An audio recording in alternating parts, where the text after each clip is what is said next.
General Lee then made a plan to have one massive assault to break the Union line, to try one last time to destroy the Union Army and take Gettysburg as Confederate territory.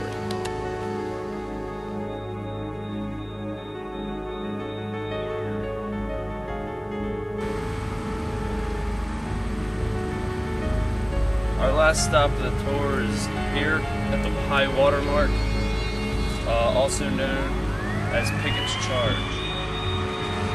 General Lee knew that his men had to take a 1-mile trip. There's that statue down here, across the Emmitsburg Road, to here, where the Union defense was located.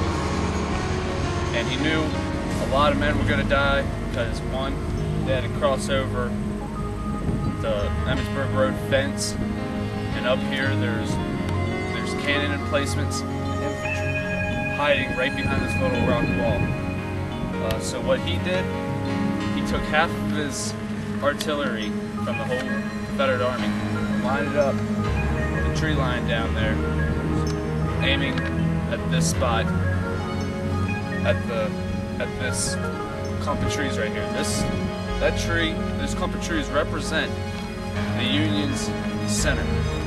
If General Lee could cripple this, he would split the Union Army in two and could take either side, eventually taking the whole army.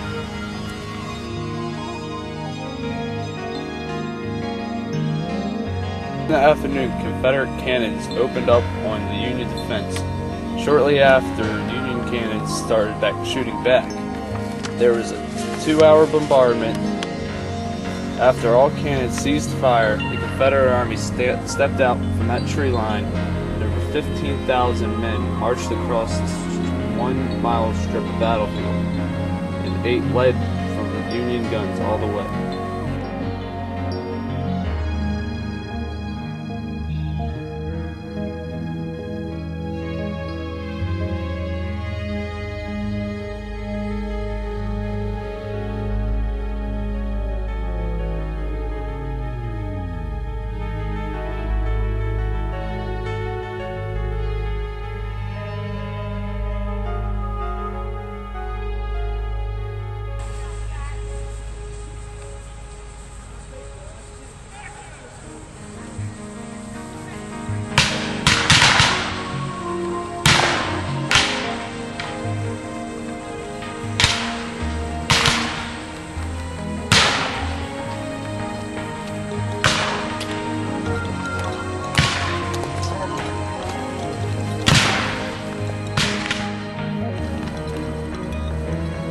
Once the men reached that fence at the Emmitsburg Road, they had to jump over the fence to get to the Union. That's where most of the Confederates were killed.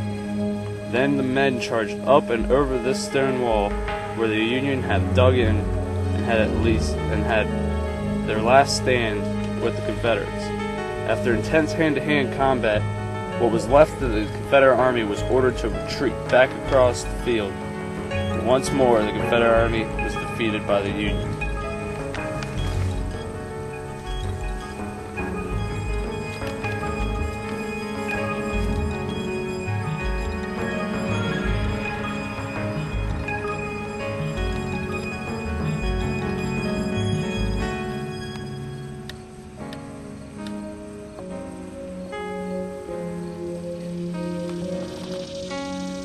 That night, General Lee decided he did not want to stay in Gettysburg any longer, just so that there was no more lives lost from either side. So he decided to stay the night, and under the cover of rain and darkness, he was going to move his forces back to southern soil in Virginia.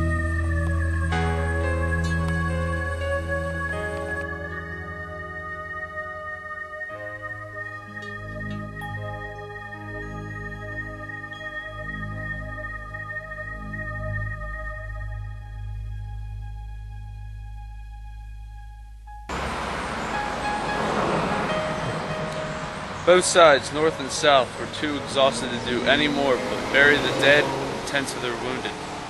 Under the cover of night and rain, the Confederate armies gathered their supplies, whatever was left of the army, and headed their way back down across the Potomac River into their homeland of Virginia. At the Battle of Gettysburg, Lee lost over 20,000 men and officers, at least 1/4 of his army. Meade had also lost a large number of his men. Protecting the town of Gettysburg took the lives of 23,000 Union soldiers. Gettysburg was the bloodiest battle of the American Civil War.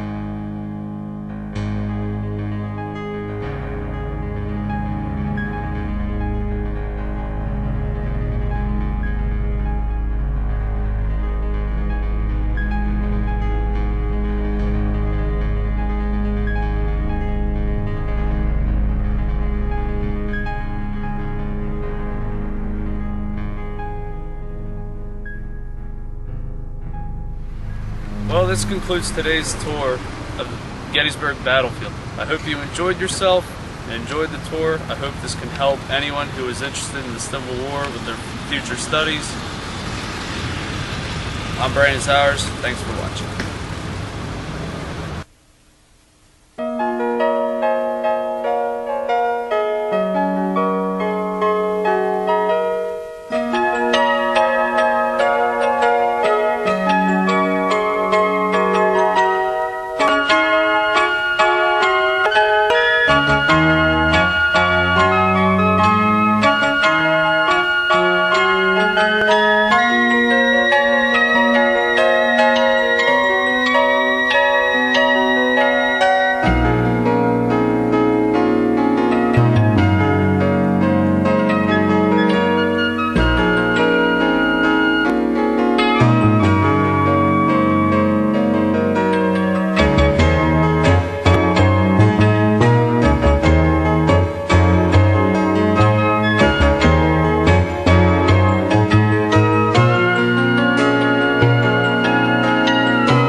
After the battle started, General Buford had a problem.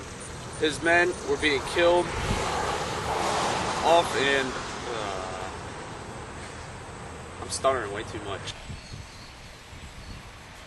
Both sides, north and south, were too exhausted to do anything but to bury the dead and tend to the wounded. General Lee then made a plan to have one massive assault on the Union's... Oh crap, I messed up. Alright, let's try that again. Okay. The Battle of Gettysburg, or at the Battle of Gettysburg, should I do that again? As both generals, Ewell and A.P. Hill, and their Confederate troops marched or converged onto Gettysburg, they were met by